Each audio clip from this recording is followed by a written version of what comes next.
Bonjour chers élèves de Trocomain Sciences. Aujourd'hui, on va faire un exercice très important du chapitre des équations. Bon, c'est un exercice qui contient des équations qui ont des valeurs absolues. Alors, on va essayer de résoudre ces équations. On commence par la première équation. La valeur absolue de quoi? De x plus 3 est égal à quoi? Est égal à moins 2. Bien. Donc, on a quoi? On a une valeur absolue égale à quoi? Est égale à moins 2. Donc, on sait déjà quoi? Que la valeur absolue de x est toujours positive pour tout x appartient à quoi? À R. Voilà. Par exemple, la valeur absolue de 3 est égale à 3. La valeur absolue de moins 3, par exemple, la valeur absolue de 3 est égale à 3. La valeur absolue de moins 3 est égale à quoi? Est égale à aussi 3. La valeur absolue, c'est une distance, donc il est toujours positif. Donc on remarque qu'on a quoi? La valeur absolue est égale à quoi? Est égale à un nombre strictement négatif, ce qui est impossible. Donc on a quoi? La valeur absolue de x plus 3 est positif et moins 2 est un nombre quoi? Strictement négatif. Voilà. Donc la valeur absolue de x plus 3 est égale à moins 2 est une quoi? Est une égalité fausse. Donc la valeur absolue de x plus 3 est égale à moins 2 est une quoi? Est une égalité fausse. Donc, l'équation n'admet pas de solution. Donc, il n'existe aucun nombre réel tel que quoi? La valeur absolue de x plus 3 est égale à quoi? Est égale à moins 2. Bien. Donc, on passe maintenant à la deuxième équation. La valeur absolue de x plus 3 est égale à quoi? Est égale à 15. Bien. Donc, on a la valeur absolue de x plus 3 et quoi? Est un nombre positif et 15 est un nombre positif. Non? C'est une égalité vraie. Donc, on peut résoudre cette équation. Donc, on sait déjà que si on a A est un nombre strictement négatif, la valeur absolue de x est égale à A. Si et seulement c'est quoi? X est égal à A ou x est égal à quoi? Moins A. Bien. Puisqu'on a la valeur absolue de x plus 3 est égal à 15, donc quoi? Donc, 2x plus 3 est égal à 15 ou 2x plus 3 est égal à quoi? Est égal à moins 15. Bien. Donc, on résout ces deux équations. On obtient quoi? 2x est égal à quoi? 15 moins 3. Alors 2x est égal à 12. Donc x est égal à quoi? 12 sur 2. Donc x est égal à 6. Bien. Alors, donc, ainsi, d'où? Bien. Ou quoi? 2x est égal à quoi? Moins 15 moins 3. Ou 2x est égal à quoi? Moins 18. Ou x est égal à quoi? Moins 18 sur 2. Alors quoi? Alors x est égal à moins 9. Donc cette équation admet quoi? Admet deux solutions distinctes, 6 et moins 9. Alors S est égal à quoi? 6 et moins 9. Bien. Donc la valeur absolue de 2x plus 3 est égale à 15. Donc 2x plus 3 est égal à 15 ou bien 2x plus 3 est égal à moins 15.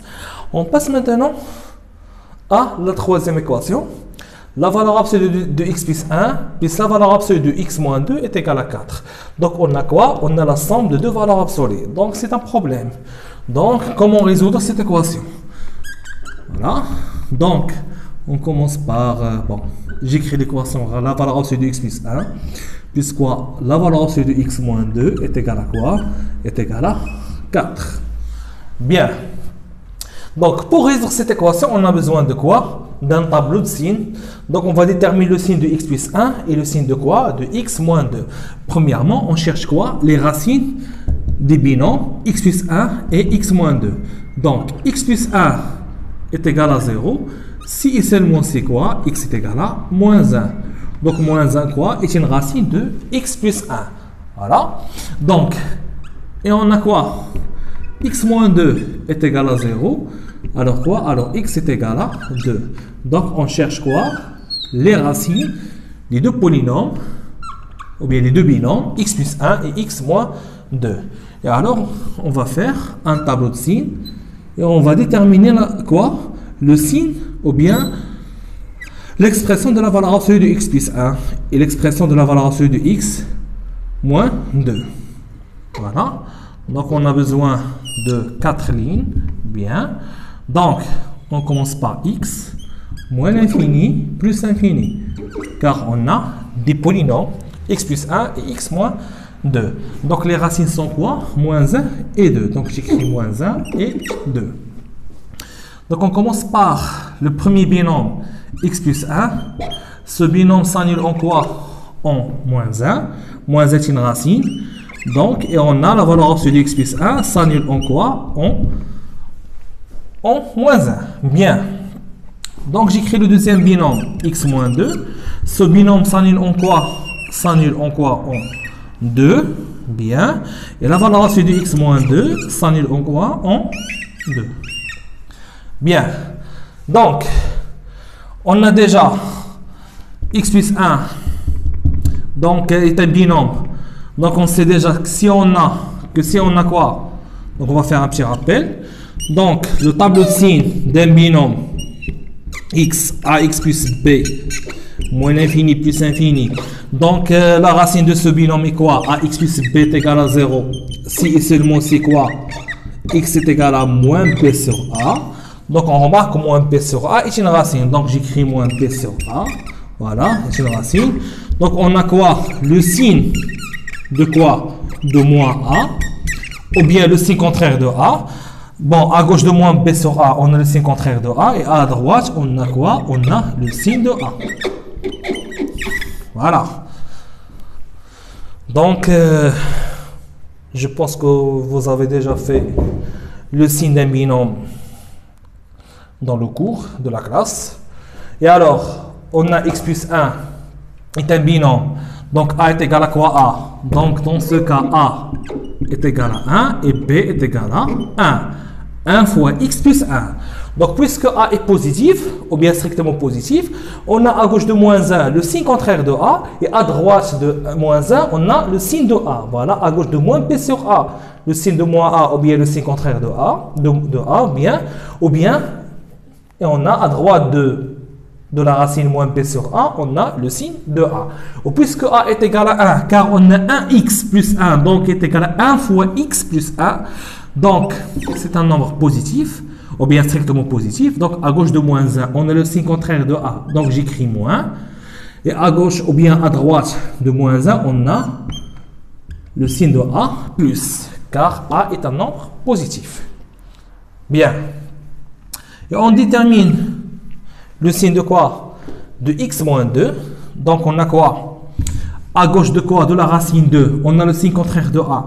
Puisqu'on a x moins 2, donc a est égal à 1, car 1 fois x. Voilà.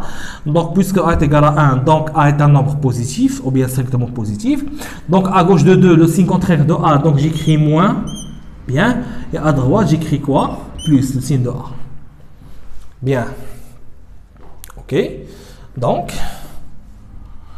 on a x plus 1 est un nombre négatif dans l'intervalle moins l'infini moins 1. Donc la valeur absolue de x plus 1 est égale à quoi? Est égale tout simplement moins x moins 1. Car on a a, la valeur absolue de a plus b est égale à quoi? Est égale à moins a moins b si a plus b est un nombre positif.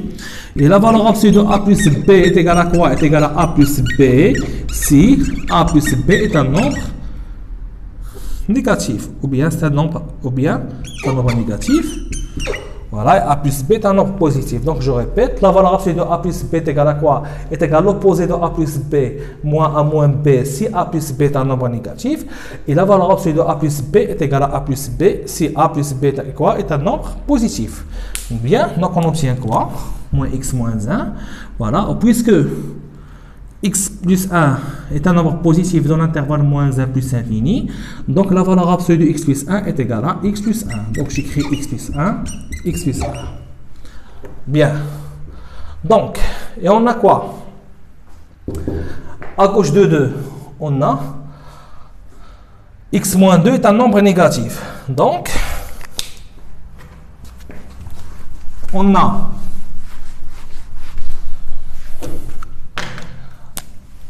la valeur absolue de x de a moins b en général est égale à quoi? Est égale à moins b si quoi? Si a moins b est un nombre positif. Et la valeur absolue de a moins b est égale à b moins a si quoi? Si a moins b est un nombre négatif.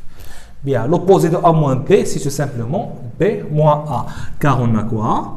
L'opposé de a moins b, c'est moins a moins b entre parenthèses, donc est égal à moins a plus b, et finalement est égal à b moins a. Donc, puisqu'on a quoi? X moins 2 est un nombre négatif dans l'intervalle moins l'infini 2, donc j'écris quoi? L'opposé de moins x, 2 moins x. Et à droite de 2, ou bien dans l'intervalle de plus infini, on a x moins 2 est un nombre positif, donc la valeur absolue de x moins 2 est égale à x moins 2. Bien. Donc, à l'aide de ce tableau, on peut déterminer tous les cas possibles. Donc, on a 3 cas. L'intervalle moins l'infini moins 1, deuxième intervalle moins 1, 2, et le dernier intervalle 2 plus l'infini. Donc, je commence par le premier cas. Bien. Bon, si x appartient à quoi? À l'intervalle moins l'infini moins 1. Alors quoi? La valeur absolue de x plus 1 est égale à quoi? Est égale à x, et je pense moins x moins 1, oui. Donc est égal à moins x moins 1. Et la valeur absolue de x plus moins 2 est égale à quoi? 2 moins x. Donc on remplace la valeur absolue de x plus 1 et la valeur absolue de x moins 2 par leur valeur. On obtient quoi? On a la valeur absolue de x plus 1 plus la valeur absolue de x moins 2 est égal à quoi? Est égal à 4. Donc on obtient quoi? Moins x moins 1 plus 2 moins x est égal à quoi? Est égal à 4. Bien. Donc moins x est égal à moins 2x. Et moins z plus 1 est égal à quoi? Est égal à 1. Donc est égal à 4. Donc on obtient quoi? Moins 2x est égal à 4 moins 1.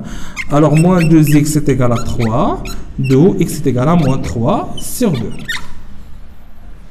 Bien, donc on vérifie les calculs. On a moins x est égal à moins 2x. Moins z plus 2 est égal à 1. Donc 4 moins 1 est égal à 3. Puisque moins 2x est égal à 3, alors x est égal à moins 3 sur 2. Donc, donc x est égal à moins 3 sur 2. Mais il faut vérifier que moins 3 sur 2 appartient à l'intervalle moins l'infini moins 1. Donc moins 3 sur 2 est égal à quoi? Moins 1,5. Donc moins 3 sur 2 est égal à moins 1,5. On a moins 3 sur 2 est égal à moins 1 sur 0,5. Donc il appartient à quoi? À l'intervalle moins l'infini moins 1. D'où S1 est égal à quoi? Moins 3 sur 2. Donc il faut vérifier quoi? Que la valeur de x appartient à quoi? À l'intervalle moins l'infini moins 1. Donc on passe maintenant au deuxième intervalle. Si x appartient à quoi? Donc j'écris quoi? Moins 1 ouvert, car on a moins 1 fermé dans le premier cas. Donc j'écris quoi? 22. Bien. Donc on a la valeur absolue de x plus 1 est égale à quoi? Est égale à x plus 1. Et la valeur absolue de quoi? De x moins 2 est égale à quoi? 2 moins x. Donc on remplace ces valeurs absolues par quoi? Par leur valeur. Et on obtient quoi? Bien leur expression, on obtient quoi? La valeur absolue de x plus 1 plus la valeur absolue de x moins 2 est égale à quoi? Est égale à 4. Donc on remplace la valeur absolue de x plus 1 par x plus 1. Et la valeur absolue de x moins 2 par 2 moins x. Est égal à 4. Donc on a x et moins x sont deux nombres opposés. On obtient quoi? 3 est égal à 4. 3 est égal à 4, cette égalité quoi? Est fausse. Est fausse. Donc S2 est égal à quoi? L'ensemble vide. Bien. Donc il reste le dernier cas, l'intervalle 2 plus infini. L'intervalle 2 plus infini.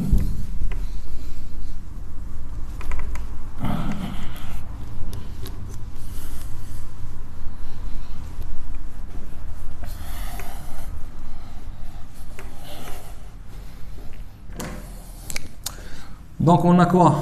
Si x appartient à quoi? Si x appartient à l'intervalle 2 plus infini. Donc pourquoi 2 est un intervalle ouvert? Quand on a déjà fait 2 appartient au deuxième cas. Donc, on a un intervalle fermé en 2 dans le deuxième cas. Le troisième cas. Donc, j'écris un intervalle ouvert en 2. Bien. Donc, on a la valeur absolue de x plus 1 est égale à x plus 1. Et la valeur absolue de x moins 2 est égale à quoi? X moins 2. Voilà. 2 plus infini. La valeur absolue de x plus 1 est égale à x plus 1. Et la valeur absolue de x moins 2 est égale à x moins 2. Donc, on a la valeur absolue de x plus 1 plus la valeur absolue de x moins 2 est égale à 4. Donc, on obtient quoi? X plus 1 plus x moins 2 est égal à quoi? Est égal à 4. Bien. Donc, on obtient quoi? 2x moins 1 est égal à 4. Alors, 2x est égal à 4 plus 1. Donc, 2x est égal à 5. Alors, x est égal à 5 sur 2. On a 5 sur 2 est égal à peu près, ou bien est égal exactement 2,5. Donc, 5 sur 2 appartient à quoi? À l'intervalle 2 plus l'infini. Si par exemple on obtient x est égal à 1, 1 n'appartient pas à l'intervalle 2 plus l'infini. Donc 1 n'est pas une solution. Il faut faire attention. Il faut vérifier quoi? Que la valeur du x appartient à quoi? À l'intervalle 2 plus l'infini. Donc on obtient quoi? S3 est égal à quoi? Est égal 5 le temps, 5 sur 2. Bien. Par exemple, si on a x est égal à 1, alors on remarque que 1 n'appartient pas à l'intervalle de plus infini, donc 1 n'est pas une solution. Bien. D'où, donc on a fini les trois cas. D'où S est égal à quoi? Est égal à S1, union S2, union S3. Donc est égal à quoi? Donc S1, on a quoi? Moins 3 sur 2 est une solution. S2, on a quoi? Un ensemble vide. Et S3, on a 5 sur 2. Bien. Ok. Donc je viens de terminer l'exercice. Bon, on a fait un exercice très important. Donc, des équations qui contiennent des valeurs absolues. Ok. Donc, j'espère que vous avez bien compris et merci pour votre attention.